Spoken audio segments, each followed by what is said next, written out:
10वीं कक्षा विषय हिंदी और क्षितिज भाग 2 वस्तुनिष्ठ प्रश्नोत्तर विभिन्न पाठों से। पहले हम पाठ 5 देखेंगे, जिसका शीर्षक है उत्साह, और कवि हैं पंडित सूर्यकांत त्रिपाठी निराला। मैंने पहले भी इस पाठ को बताया था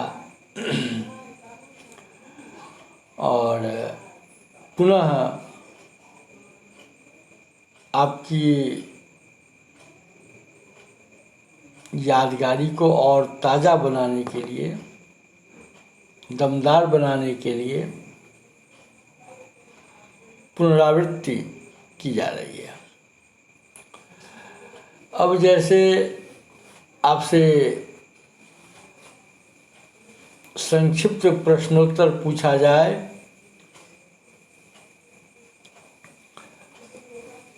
तो क्या क्या प्रश्न बन सकते हैं।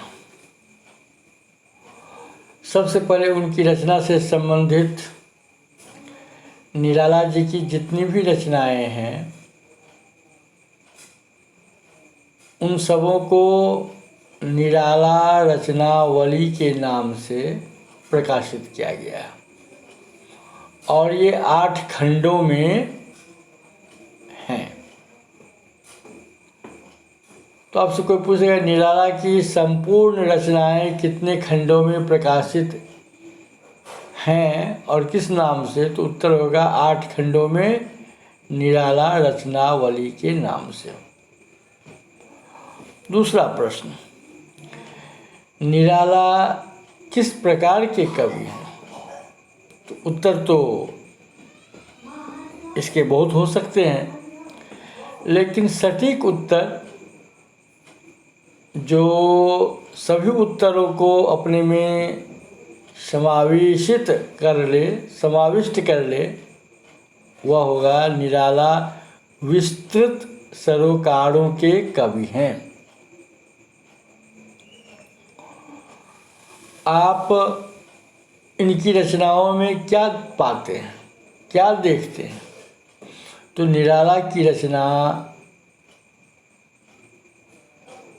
जो है उसमें हम विभिन्न भाव देखते हैं, जैसे दार्शनिकता, विद्रोह, क्रांति, प्रेम की तरलता, प्रकृति का विराट तथा उदात्त चित्र निराला की रचनाओं में उपस्थित है। अब निराला का स्वभाव कैसा था, तो रचना के आधार पर आप कहेंगे निराला का जो विद्रोही स्वभाव था उसके कारण ही उन्होंने लीक से हटकर चलने का काम किया। कहा गया लीक छोड़ तीनों चले, शायर सिंह सपूत। तो ये कवि भी ठहरे, सपूत भी ठहरे और सिंह जैसा इनका भाव भी था। तो इनके विद्रोही स्वभाव में कविता के भाव जगत और शिल्प जगत में नए प्रयोगों को संभव किया इनके स्वभाव ने। और ये छायावाद के 4 प्रमुख स्तंभों में से एक। पहले छंदबद्ध रचना होती थी, मात्रिक छंद या वर्णिक छंद, लेकिन इन्होंने एक नई परिपाटी शुरू की, मुक्त छंद में कविता की रचना, और अपने साहित्य का विषय बनाया शोषित, उपेक्षित, पीड़ित, प्रताड़ित लोगों को। और इन सबों के प्रति इनकी कविता में गहरी सहानुभूति है। जैसे उदाहरण के लिए आप ले लें भिक्षुक कविता, वह आता, दो टूक कलेजे को करता पछताता, पथ पर आता, चल रहा लकुटिया टेक, मुट्ठी भर दाने को, भूख मिटाने को, पीठ पीठ मिलकर हैं एक। जब आप पढ़ेंगे आपके सामने भिक्षुक का चित्र आपके मानस पटल पर उपस्थित हो जाएगा और निराला की यह कविता आपको सटीक लगेगी। इसी प्रकार से उनकी एक कविता वह तोड़ती पत्थर इलाहाबाद के पथ पर, तो उसमें भी आप उस मजदूरनी के विविध भाव आप देखेंगे, क्योंकि वह पीड़ित उपेक्षित है। तो निराला की कविता में एक तरफ शोषित, उपेक्षित, पीड़ित, प्रताड़ित जन के प्रति गहरी सहानुभूति का भाव मिलता है, तो दूसरी तरफ शोषक वर्ग और सत्ता के प्रति प्रचंड प्रतिकार का भाव भी दिखाई पड़ता है, दोनों समान रूप से। अब आपकी पाठ्य पुस्तक में उनकी दो कविताएं हैं, एक उत्साह और दूसरी कविता है अट नहीं रही है। तो पहला प्रश्न बनता है, उत्साह कैसा गीत है?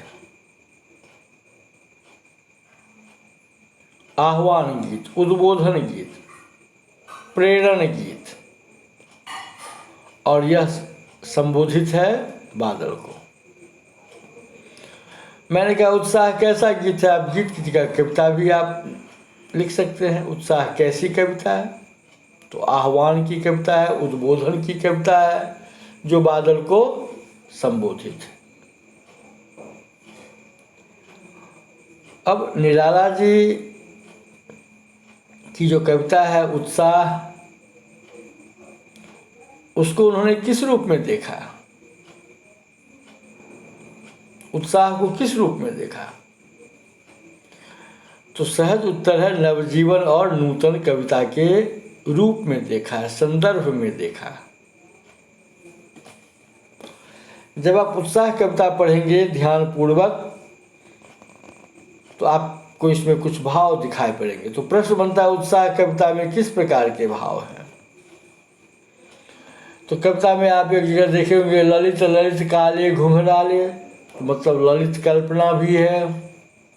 आगे आपने पढ़ा होगा विद्युत छवि उर्मे कवि नवजीवन वाले, वज्र छिपा नूतन कविता फिर भर दो बादल गरजो। तो उत्साह कविता में निराला ने ललित कल्पना और क्रांति चेतना के भाव भरे हैं। दोनों भाव आप देखेंगे, ललित कल्पना का भाव और क्रांति चेतना का भाव, दोनों प्रकार के भाव। अब देखिए दूसरी जो इनकी कविता है वह है अट नहीं रही है। यह भी रोचक कविता है। फागुन मास की जो मादकता है निराला ने उसका वर्णन किया। फागुन मधुमास कहलाता है, कोयल कूकती रहती है, मीठा स्वर लोग सुनते रहते हैं, धरती सज जाती है, नई नवेली दुल्हन की तरह श्रृंगार कर देती है। फागुन के महीने में, मधुमास के महीने में, मधुमास में तो अट नहीं रही है कविता क्या प्रकट करती है? फागुन की मादकता। अब यही फागुन से संबंधित इसका तत्सम रूप क्या होगा? तत्सम रूप होगा फाल्गुन। उत्साह कविता में ही आपने देखा है कि बादल से आह्वान कर रहे हैं निराला गरजो, तो निराला का प्रिय विषय है बादल।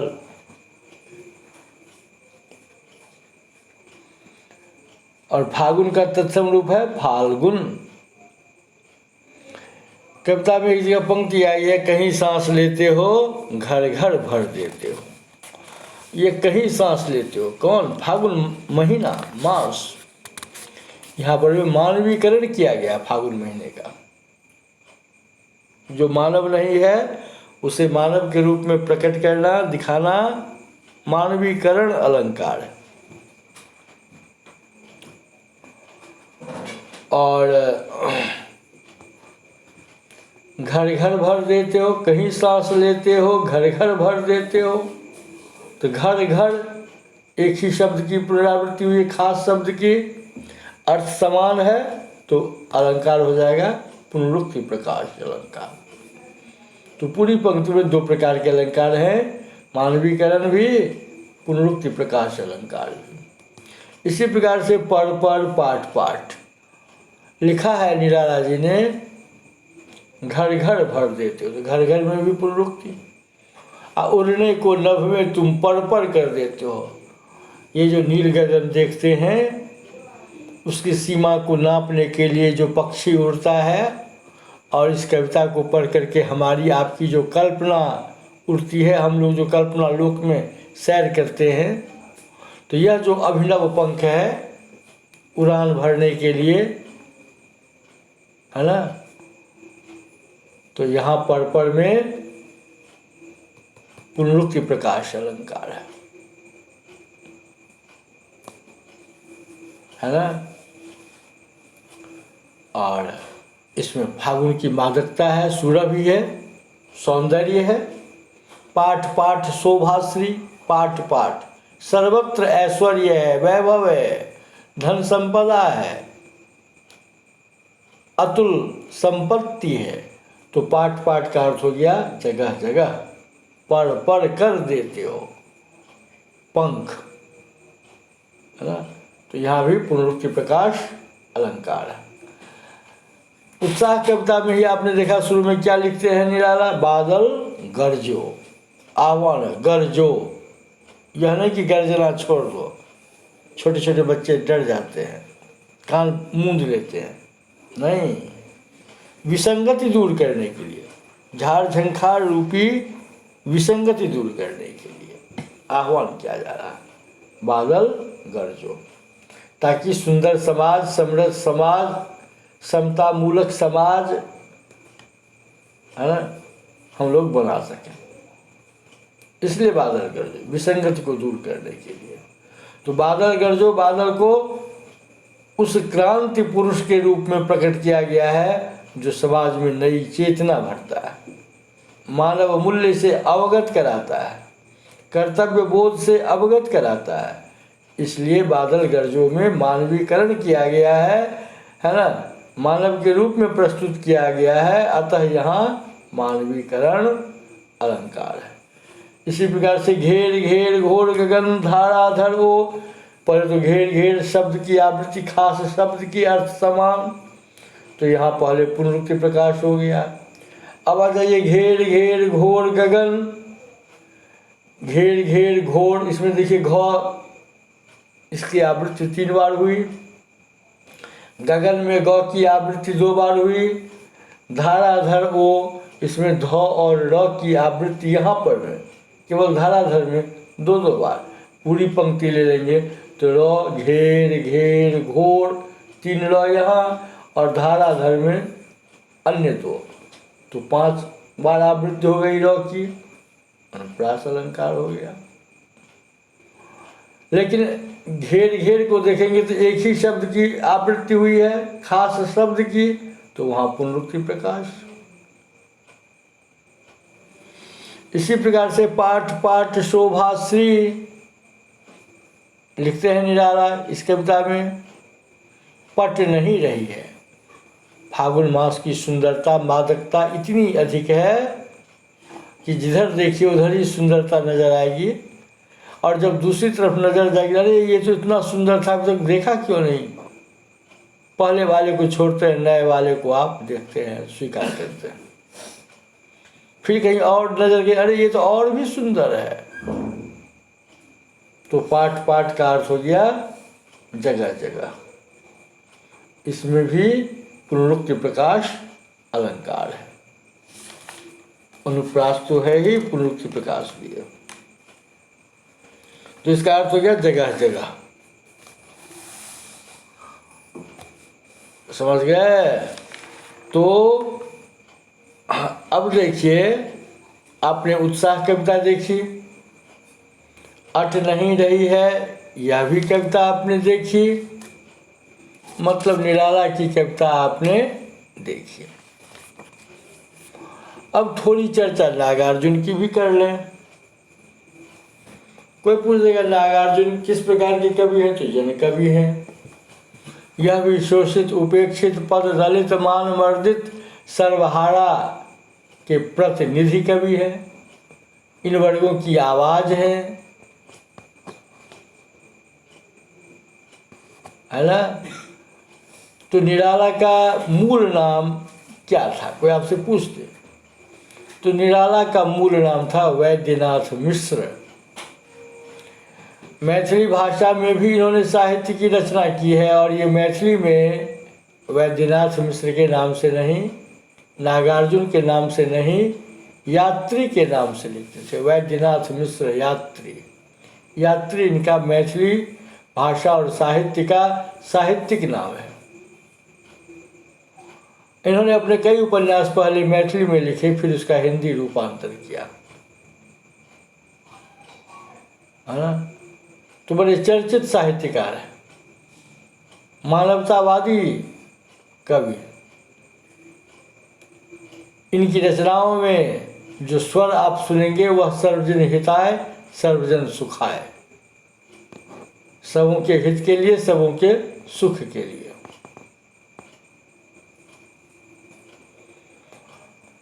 और इनके साहित्यिक अवदान को देखते हुए आपसे कोई पूछ दे कि बताइए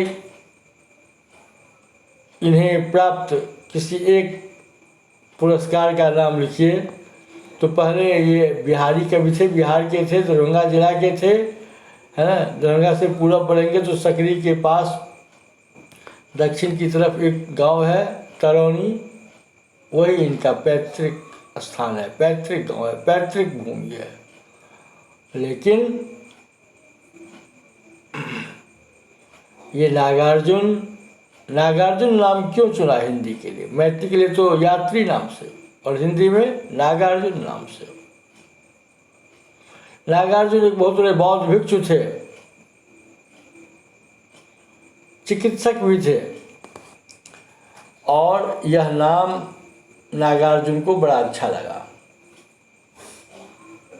वैद्यनाथ मिश्र को बहुत अच्छा लगा। इसलिए कोलकाता, बनारस और गांव की संस्कृत पाठशाला, यहाँ से पढ़ने के उपरांत ये घुमक्कर बढ़ गए, श्रीलंका गए 1936 में, और बौद्ध धर्म का जीवन दर्शन से बड़े प्रभावित हुए, और बौद्ध धर्म में दीक्षित भी हो गए 1936 में, और अपना हिंदी का साहित्यिक नाम भी उन्होंने चुन लिया, नागार्जुन।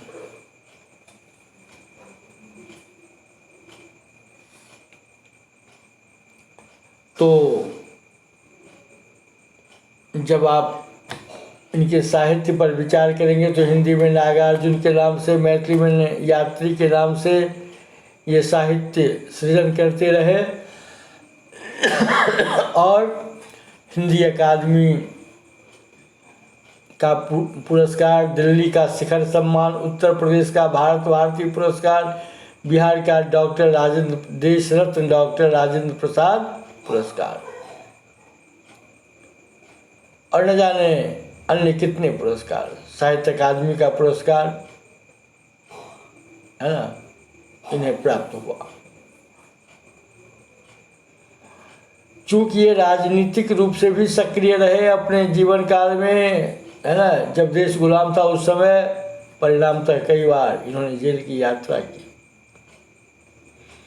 हिंदी और मैथिली दोनों में समान रूप से लेखन कार्य किया है इन्होंने।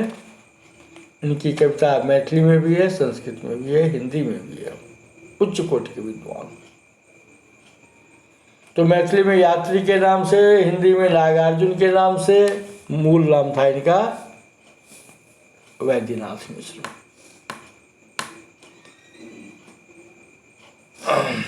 तो पैतृक भूमि तलौनी, लेकिन जन्म हुआ ननिहाल में, सतलखा में। आप देखेंगे इनके साहित्य में भ्रष्टाचार के विरुद्ध, राजनीतिक स्वार्थ के विरुद्ध, समाज की पतनशील स्थितियों के विरुद्ध इनका साहित्य जगा हुआ है। मतलब ये बिंदु इनके साहित्य में उद्घाटित होते हैं। और हंसते हंसते ऐसी बात कह दें जिसको आप व्यंग्य कहते हैं, व्यंग्य लेखन में निराला निपुण है, माहिर है। अब देखिए जिस प्रकार से कबीर विद्रोही स्वभाव के थे, कबीर का प्रभाव इनके जीवन पर पड़ा है। ये छायावाद के उत्तर दौर के कवि ठहरे, तो गांव की जो चौपाल है, साहित्यिक दुनिया है, ये दोनों इनकी कविताओं में उभर कर आए हैं। इसलिए आप कहेंगे कि निराला वास्तव में जनकवि हैं, जनकवि थे। और सामयिक बोध, आंदोलन, धर्मा स्वभाव आपको मिलेगा इनकी रचनाओं में, इनकी कविताओं में। और इस प्रकार से ये काफ़ी लोकप्रिय हुए। इन्होंने छंदबद्ध रचना भी की और छंदमुक्त रचना भी की, दोनों प्रकार की रचनाएं हैं। अब यह दंतुरित मुस्कान जो इनकी कविता है आपकी पुस्तक में, यह आपको क्या लगता है, यह छंदबद्ध है या छंदमुक्त? यह छंदमुक्त कविता है। और पहली ही जो पंक्ति है, तुम्हारी यह दंतुरित मुस्कान मृतक में भी डाल देगी जान, इसको पढ़ने से आपको लगेगा कि कवि ने बढ़ा चढ़ा करके अपने भावों को प्रकट किया। एक नवजात शिशु जब कुछ महीने का होता है, उसके दांत निकलने लगते हैं, तो उसकी झलकती दंतावली, उसकी मुस्कान से कवि इस कदर मुग्ध हो जाता है कि वह लिख बैठता है, तुम्हारी यह दंतुरित मुस्कान मृतक में भी डाल देगी जान। मृतक जो मर चुका है, मरने को है, उसमें नवजीवन का संचार हो जाएगा। तो भाव को बढ़ा चढ़ा करके प्रकट किया गया है, कहा गया है। अतः यहाँ अतिशयोक्ति अलंकार है। तो नागार्जुन ने हिंदी में हिंदी में इन्होंने नागार्जुन के नाम से, मैथिली में यात्री के नाम से रचना की है। और यह दंतुरित मुस्कान जो है, इसमें रस है। आप रस पढ़ेंगे हिंदी की ऑनलाइन परीक्षा के उपरांत, बाद में। अभी चूंकि आपकी परीक्षा है, इसलिए परीक्षोपयोगी पाठ की मैं चर्चा कर रहा हूँ। तो आप जब रस पढ़ेंगे तो आप पढ़ेंगे रसते आस्वाद्यते इति रसः, जो रिसे जिसका आस्वादन किया जा सके वह रस है। आचार्य भरत मुनि की जो रचना है, साहित्य, जीवन, दर्शन, अभिनय, विविध आयाम से संबंधित नाट्य शास्त्र, उसमें उन्होंने साफ साफ लिखा है, आचार्य भरत मुनि, विभावानुभाव व्यभिचारी संयोगादृश निष्पत्ति। इसका अर्थ हुआ विभाव, अनुभाव और संचारी भाव या व्यभिचारी भाव के संयोग से रस की निष्पत्ति होती है। और आचार्य भरत मुनि ने पहले 8 रसों की चर्चा की। भोजन में 6 प्रकार के रस होते हैं। मैं आपसे पूछूंगा अगले दिन, भोजन में 6 प्रकार के रस कौन कौन होते हैं, आप पता करेंगे पहले अपने घर में। और अगर आप नहीं जान सके तो फिर बाहर, या फिर घर के ही बड़े बुजुर्गों से? मुझे लगता है आपको उत्तर मिलेगा, निश्चित ही मिलेगा। भोजन के 6 रस कौन कौन है? अगर आप नहीं जान पाए तो मैं आपको यथासमय बतलाऊंगा। इसलिए आपके लिए गृह कार्य हुआ कि भोजन के 6 रस कौन कौन है। तो साहित्य में रस की संख्या पहले 8 थी, बाद में 9 हो गई, फिर 10 हो गई और अब 11 रस है। उन सबों के अस्थायी भाव हैं, उनका अपना आलंबन है, अपना उद्दीपन है। इन बातों को आप विस्तार से पढ़ेंगे, सीखेंगे, जानेंगे हिंदी ऑनलाइन परीक्षा के बाद। तो आपसे कोई पूछ दे कि यह दंतृत मुस्कान जो कविता आपने पढ़ी है, बताइए इसमें किस प्रकार का रस है? तो उत्तर होगा आपका वात्सल्य रस। माता और संतान, पिता और संतान, पितृतुल्य श्रेणी में, मातृतुल्य श्रेणी में जो आते हैं, उनके और संतान के बीच का जो भाव है, रस है, वह है वात्सल्य रस। जब आप कविता पढ़ते हो, सूरदास की कविता मैया मोरी मैं नहीं माखन खायो, कैसे कृष्ण माता यशोदा के सामने अपना भाव प्रकट करते हैं, अपने को निर्दोष बताते हैं और दोषी ठहराते हैं ग्वाल बाल को, गोपियों को, तो आपको नहीं लगता कि वहाँ वात्सल्य रस है? और सूरदास वात्सल्य में और श्रृंगार में तो निपुण है। लेकिन अभी हमारी चर्चा के केंद्र में है नागार्जुन। तो नागार्जुन की कविता जो है, यह दंतृत मुस्कान, उसकी प्रथम 2 पंक्तियों में अतिशयोक्ति अलंकार है, कथन को बढ़ा चढ़ाकर प्रकट किया गया है। इसलिए अगर मरे हुए आदमी में नवजीवन का संचार हो जाए, जान लौट जाए, तो और भी बच्चों की मुस्कान देखने से, दंतावली देख लेने से, तब तो ऐसे रोगी के पास, ऐसे मृत व्यक्ति के पास, है ना, उस बच्चे को लोग ले जाएं जो मुस्कुराता हो, हंसता हो, उसकी दंतावली झलकती हो, नवजीवन का संचार हो जाता हो। तो यहाँ पर बढ़ा चढ़ाकर भाव को प्रकट किया गया है, इसलिए यहाँ अतिशयोक्ति अलंकार है ना। उपमेय में क्या है? उपमेय में उपमान की संभावना जहाँ प्रकट होती है, तो वहाँ उत्प्रेक्षा अलंकार होता है, पहचानने के लिए मानो मनु मनो, जानो जनु जनऊ, ज्यों, ऐसे शब्द अगर आप देख लें और आप तय कर लें कि यहाँ उपमेय में उपमान का जो सो अभेद, ये उपमेय में उपमान का, है ना, की संभावना प्रकट की गई है, तो आप उसको उत्प्रेक्षा कहेंगे। उदाहरण के लिए मैं आपको समझाऊं, सोहत ओढ़े पीठपट, श्याम सलोने गात, मनो नीलमणि शैल पर, आतप परियो प्रभात। अतिशय मनो नीलमणि शैल पर, मनो मानिए, मान लिया जाए। तो ऐसा जब शब्द आएगा, मानो मनु मनो, जानो जनु जनो, ज्यों, आंख मिलकर लिखिए, यहाँ उत्प्रेक्षा अलंकार। उपमेय में उपमान की संभावना प्रकट की गई। तो यह जो कविता है नागार्जुन की, यह दंतृत मुस्कान, इसमें कौन सा रस है? वात्सल्य रस। इसी प्रकार से तुम्हारी यह दंतृत मुस्कान मृतक में भी डाल देगी जान, इस पंक्ति में कौन सा अलंकार है? अतिशयोक्ति अलंकार। कथन को बढ़ा चढ़ाकर प्रकट किया गया, इसलिए अतिशयोक्ति, अतिशय बढ़ा चढ़ाकर कहना। और यह जो कविता आपने पढ़ी है, यह दंतृत मुस्कान, इसमें कवि नागार्जुन का क्या मानना है?